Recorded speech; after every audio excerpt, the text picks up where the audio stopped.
Hi, welcome to the Shower Doctor HQ. This is our first attempt at doing some live streaming. The reason for this is that we can try and answer some of the questions directly and probably a bit more in detail than we could normally do, say, on a video or even by email.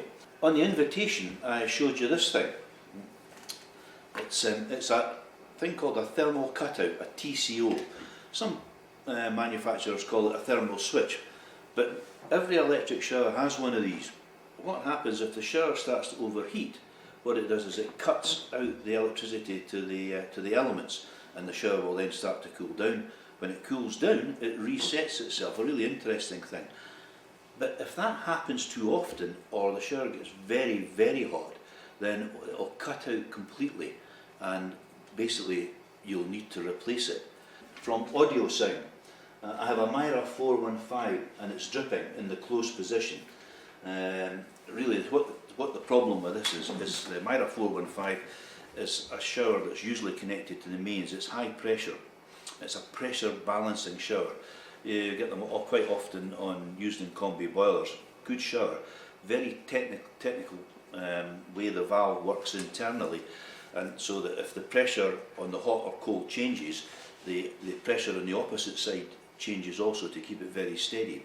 It's a fairly small cartridge that fits into the shower, and it is, frankly, it's a DIY job to replace it. You need to turn the water off and get the small cartridge.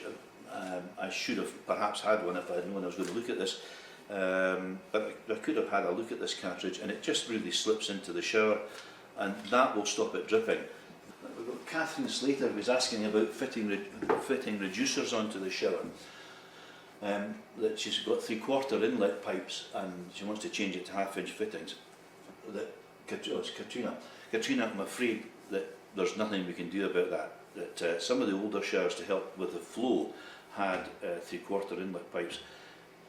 Nowadays, really, you would only find 3/4 22mm pipes on fairly old showers. Everything now is 15mm, unless you're getting to the really high volume showers, ones with body sprays and the sort of rain heads on the top, sort of really big powerful things. So they're not normal, they tend to be at the very expensive end of the market. What's my favourite TV show? I don't know, I'm quite liking Bear Grylls just now, and I should mention it's the Micro Battalion, right? So yeah, I'm enjoying the Bear Grylls thing at the moment with the old folk, which I can identify with, and the younger guys. So at the moment, that's it. At my change from time to time, I have loved this season of Homeland. Homeland's been just incredible, and the last episode was made you, well, I don't know, if you're watching it then you'll understand, but if you've not been watching it, I just thought that was powerful television. This is the sort of thing that goes into a shower that's connected to your hot and cold water. So it's something like this, and you have the hot and cold feeds that go into the cartridge, and basically what we do is, if we can see something like this, we can compare it with what we've got in stock and then work out what cartridge you've got. We can't guarantee them all, but we have, I think around 500 different cartridges either in stock or that are available to us, so there's a fairly good chance of being able to pick something up. But photographs are the answer, because often what we've got to do is just send an email back saying, can you send a photograph? So the easy thing to do is send us a photograph to begin with, and then we're halfway there. Well, Micro Battalion again is asking where he can buy a good shower. Well, here obviously. We're quite fortunate that we've got good contacts with most of the manufacturers, and that we can, in most cases, match the prices that you get in B&Q and Screwfix and these kind of places. Yeah, and I've also been asked by Micro Battalion if we ship to the US. We ship all over the world. I think the only place that we won't ship at the moment is I think Ghana, that we shipped I think 20 showers there a few years ago, that we were supposed to have had the money, and then they didn't turn up, and the customs people obviously thought there was drugs in the showers, so they opened the boxes and drilled actually into the shower heaters themselves to make sure there was no drugs in the heaters. And because it was a fix, about a year later we got all the showers back, but we got the showers back all with holes drilled in them, so they could check that there was no drugs inside. Yeah, solenoids are one of the things that go wrong with a shower. I've got one here. They go wrong with a shower quite regularly. I couldn't expect it, I might have a solenoid question.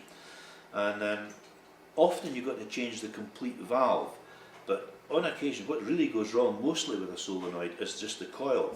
And in most showers you can replace just the coil. The way to test it is you need to test it for resistance.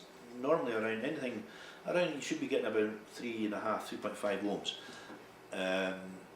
And anything less than that, or anything fantastically more than that, then you've got a faulty coil. And it's usually easily replaced.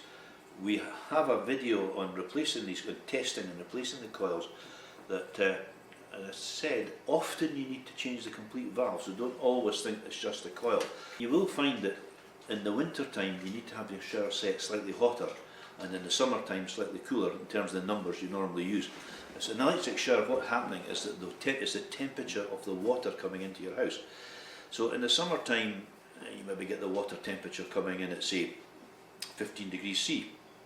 You'll normally shower at around 40 degrees C. So what you're looking at is a temperature rise of about 25 degrees to get the right temperature, what's comfortable for you in the summer. In the winter time the water's coming in at 5 degrees, so the shower's got to work much harder to get that water to heat up. And the way you do that is you turn the temperature up, and so as the temperature goes up, the water actually moves through the shower slightly slower. And as it goes through the shower slower, it therefore can pick up more temperature. Next time, what we're going to talk about is this. I don't know if you know what it is, but I'm going to explain what it is and what it does, and I hope you'll be interested to find out this is it, an important part of a shower. And so there we go. Thank you, and good night. Have a pleasant evening.